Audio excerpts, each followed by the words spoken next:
공교롭게 제가 이사님 모시고 2025년 결산 했었지 않습니까? 딱 그때 말씀드린 현상들이 계속 나타나고 있는 것 같아요.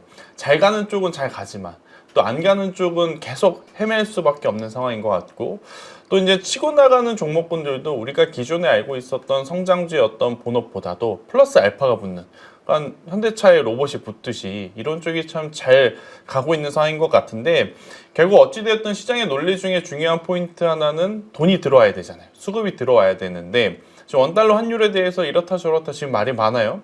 지금 베센트 재무장관 때문에 일지 모르겠지만 변동성이 좀 크게 나타났는데, 이사님이 보시는 관점에서의 환율 어떤 부분을 우리가 중요하게 좀 봐야 될까요? 우선 저는 환율 전문가는 아니고요. 또 환율 잘 맞추지 못합니다. 그런데 전체적인 어떤 그림을 그릴 때는 분명히 환율이 필요하기 때문에 제 나름대로 그림은 그리는데요. 지금 환율 시장 같은 경우는 우선 먼저 보셔야 되는 거는 뭐냐면은 베센트 재무장관이 말했던 것처럼 펀더멘탈로 보면 우리나라의 본질 가치 대비해서 굉장히 원화가 약합니다. 근데 원화가 약한 이유를 얘기를 들어보면 여러 가지가 있지만은 최근에 기사화도 됐었지만은 최근 몇 년간 한국에서 유동성을 많이 풀었었다라는 얘기, 제가 보기에도 그게 가장 큰 것 같아요. 어쨌든 직간접적으로 유동성을 많이 풀었기 때문에. 두 번째는 작년에 미국으로부터의 압박을 많이 받았었죠. 투자와 관련된 부분들 이미 확정이 됐잖아요. 그러면 그 부분에 대한 것들이 작년에는 반영이 됐기 때문에 그런 측면이 좀 있었던 것 같고, 또 조금 더 거슬러 올라가면은 원화가 기형적으로 약세를 보였었던 거는 정치적인 이슈도 분명히 있었어요. 그렇죠. 이걸 갖다 하나의 어떤 현상만 가지고 지금 뭐 약하네 마네 이런 걸 얘기를 하면 안 되고요. 그다음에 또 한 가지는 옆나라 일본입니다. 옆나라 일본이 통화 완화 정책을 계속 하고 있고요. 금리를 올리는데 하여튼 돈 풀잖아요. 맞아요. 경기 부양하겠다고. 이번에도 중의원에 산하는 거는 지지율에 대한 자신감도 있지만 동시에 거기서 자기네가 압도적인 다수당이 될 경우에는 분명히 돈 풀면서 경기 부양 나설 거고, 그 부분에 대한 부담이 지금 또 환율에 작용을 하고 있다고 보면 될 것 같아요. 그러면은 원화가 마냥 약세일 거냐? 저는 조심스럽지만은 작년이 사실은 우리는 달러보다 약세였기 때문에 워낙에 안 좋았지만 달러 인덱스 기준으로는 10수년 만에 처음으로 달러가 약세였던 구간이었습니다. 근데 그게 올해도 저는 이어질 가능성이 있다고 봅니다. 적어도 인덱스 부분에서는 강세가 나오기 쉽지 않을 거다. 여러 가지 노이즈가 있습니다. 미국에 대한 신뢰 하락 문제도 있을 수 있고요. 또 하나는 미국 자체도 지금 돈을 풀려고 하고 있는 의지가 되게 강합니다. 당장의 연준에서는 QE가 아니라고 하면서 단기채 매입 계속하고 있죠. 그것도 뭐 10억, 20억 달러가 아니라 첫 달에 12월 달에 400억 달러 가까이를 푼 걸로 알고 꽤 있죠. 컸죠. 네.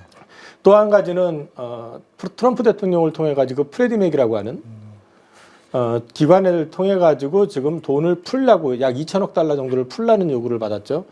그런 것들이 결국에는 그게 지금 반정부 기관이 되어 있다 보니까 그런 건데, 결국은 시장의 유동성을 공급을 하겠다는 의지고, 그 돈을 많이 풀어 가지고 문제가 되는 부분들을 일정 부분 제어하겠다. 그리고 또 한 가지 계속해서 얘기하고 있는 건 금리 인하죠. 근데 금리 인하는 지표로 보면은 할 수 있다고 저는 봐요.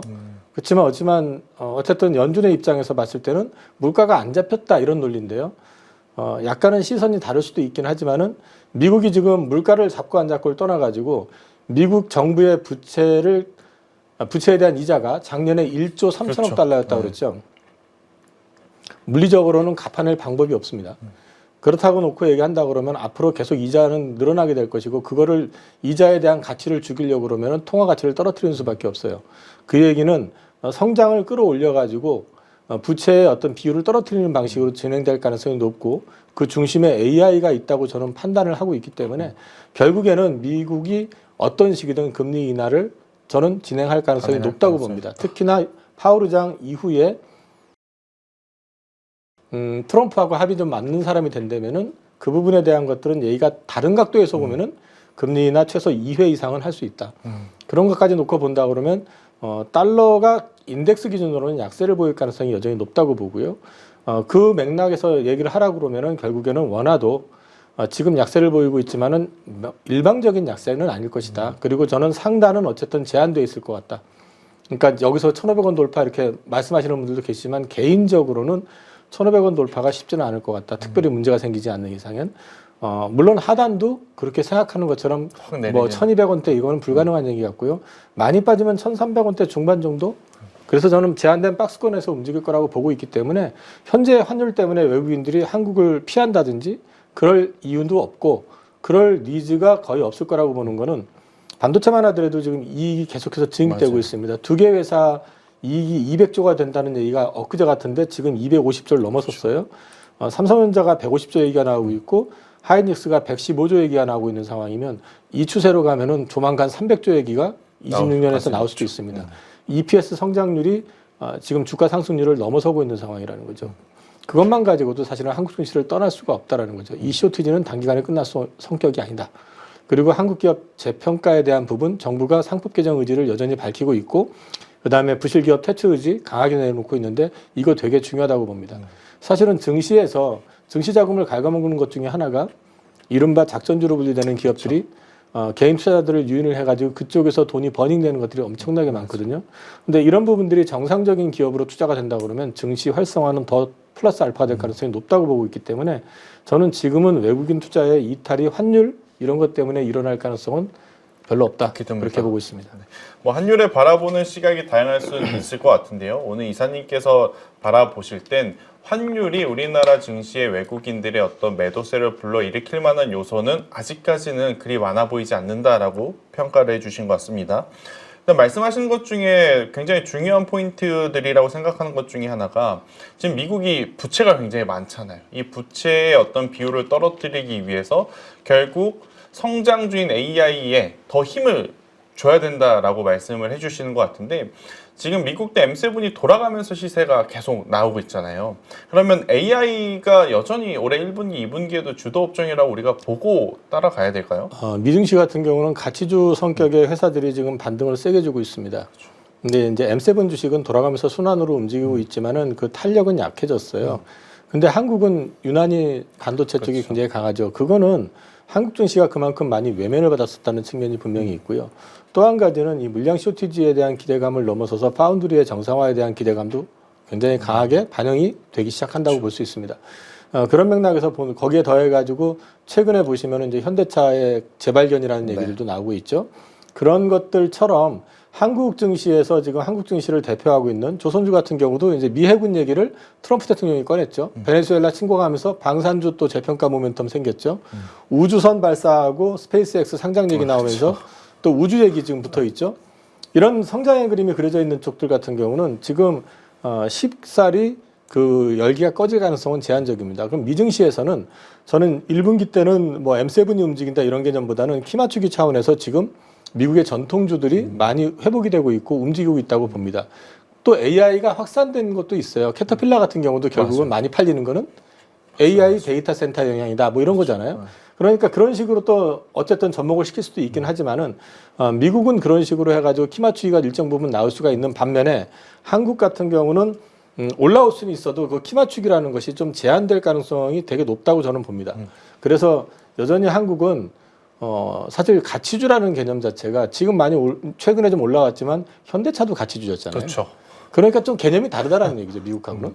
그래서 이제 그런 맥락에서 보셔야 될 것 같고 미국 증시는 저는 지수가 M7이 잡아당기게 되면 많이 오르겠지만 그 주변 것들이 움직인다 그러면 지수는 좀 완만할 가능성이 있고 다시 또 M7이 어느 정도 키 맞추기 되고 나면 그래도 이쪽이다 하고 움직일 수 있겠죠. 그러면 또 한 단계 더 올라갈 수 있겠지만 저는 여전히 미증시보다 한국 증시를 더 긍정적으로 보고 있습니다.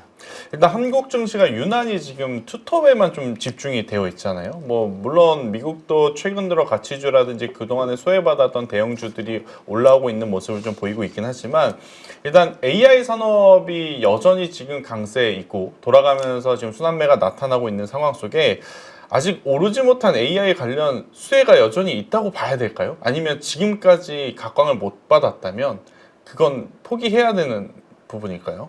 뭐가 남아 있는지 저한테도 좀 알려주셨으면 좋겠습니다. 한국에서도. 네. 그러니까 이제 굳이 억지로 분류해가지고 얘도 AI다 이런 개념으로 접근하지 말고 진짜 수혜가 되는 게 뭐다라는 게 알려져 있다면은 알려지고 그게 합리성을 갖춘다 그러면 저도 투자할 의사가 있는데요. 저는 이제 AI 관련된 주식 중에서 뒤늦게 출발한 게 우리나라 이제 반도체의 양대 축이잖아요. 삼성전자 하이닉스의 증익 속도 대비 주가 상승률이 오히려 못합니다 지금. 그거는 이제 마이크론이 먼저 움직여버린 것도 측면이 있긴 한데 여전히 지금 하이닉스는 PER 밸류로 10배 미만이에요. 그렇게 올랐는데도. 삼성전자도 아마 지금 만약에 150조 넘어가게 되면은 10배가 안 될 거예요. 그러니까 이런 것들까지 감안해서 보신다면은 여전히 그 AI 쪽에서 가장 핵심은 IDM 업체들 두 양사가 맞는 것 같고 투자와 관련해 가지고 최근에 이제 얘기 나오고 어저께 TSMC 실적 발표하면서 캐펙스 대대적인 투자 얘기가 나왔잖아요. 네. 그러면 그쪽과 관련해 가지고도 이제 투자 아이디어는 찾을 수 있겠지만은 그건 본인들이 공부를 좀 많이 하셔가지고 진짜 찐수혜를 찾으셔야 될 거고요. 그래서 저는 AI 쪽으로 해가지고는 여전히 기존의 업체들이 메리트가 여전하다라고 저는 생각을 하고 있기 때문에 확산되는 부분에 있어가지고는 새로운 아이디어가 있으면 저한테도 좀 공유해 주셨으면 좋겠습니다.